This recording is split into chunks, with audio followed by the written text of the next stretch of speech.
they've gone back to trying to do something, but it ain't got nothing to do with chains or straps. They seem to be just trying to push on the track, see if they can push it back down in the ground and make it stand upright. But it ain't working so well. I have a feeling they're gonna end up tipping this thing all the way over. Or somebody's gonna get hurt because there's way too many men standing way too close to it all. Yep, he's gonna try to push on that track again. See if he can't push it further in the ground. Like the other side's just gonna pop up out of the ground. That thing's been sitting there overnight. The suction on that other track that's completely buried in the mud. They're not just gonna pop it up out of the ground. Man, I've never seen a crew that could have less sense.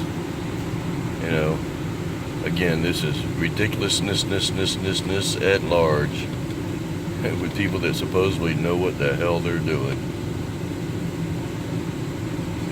And you got men standing under the boom, standing in front of the track hoe, standing in between the tracks of the track hoe, and waving him forward as he stands there. You got to be kidding me. One of the worst places that you could stand would be in the middle of those tracks. The guy in the white helmet waving him in. He's standing right in front of the damn track hoe. An accident waiting to happen.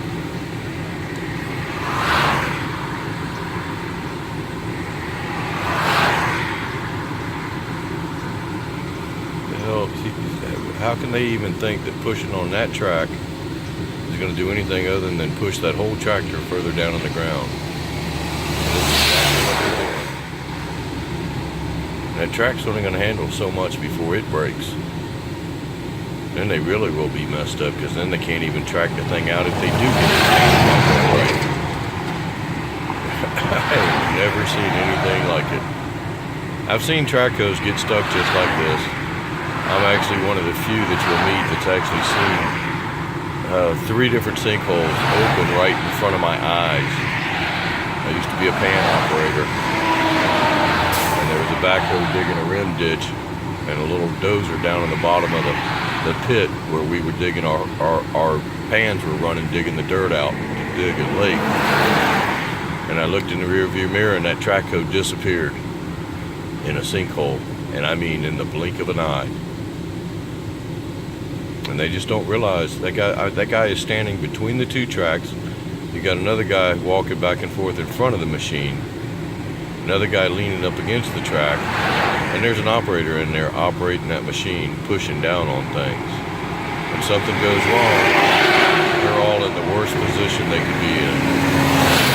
You know, most of the time you're required to stay at least 50 feet back from a track hoe that's in operation, but you got 7, 8, maybe 9 people standing all within.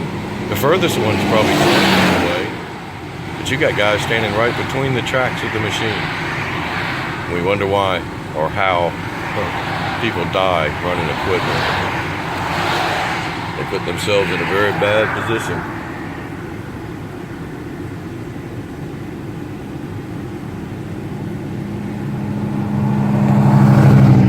You got another guy climbing up on the other side of that track, of the stuck track hoe.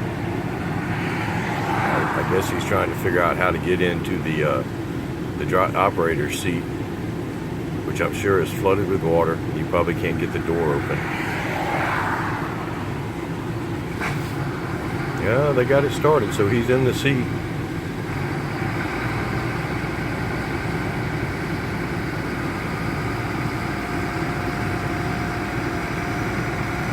Going to try to lift that boom up out of the mud, which ain't moving too fast.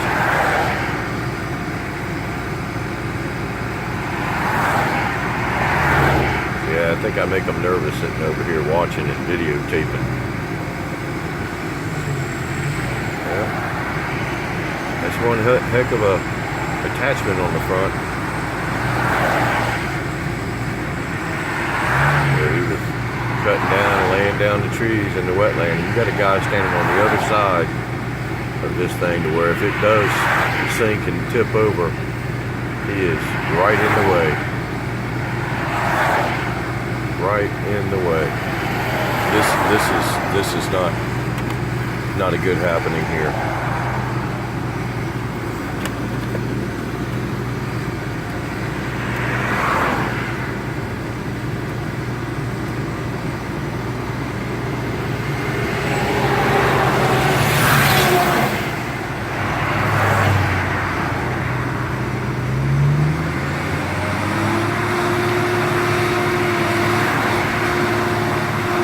The stuck track coat just revved himself up and he's going to try to lift himself out.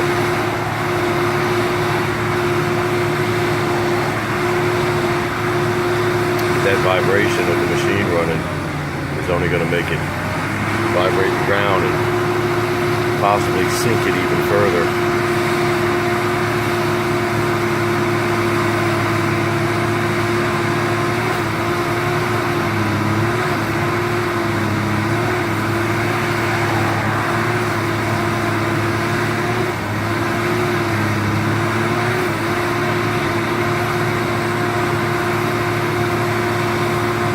What a sight.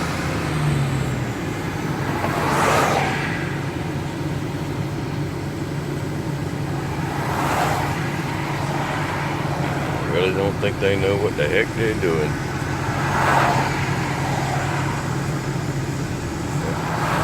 Trying to get leverage in the wetland, a little hard to do. All it does is sink right back down in the ground.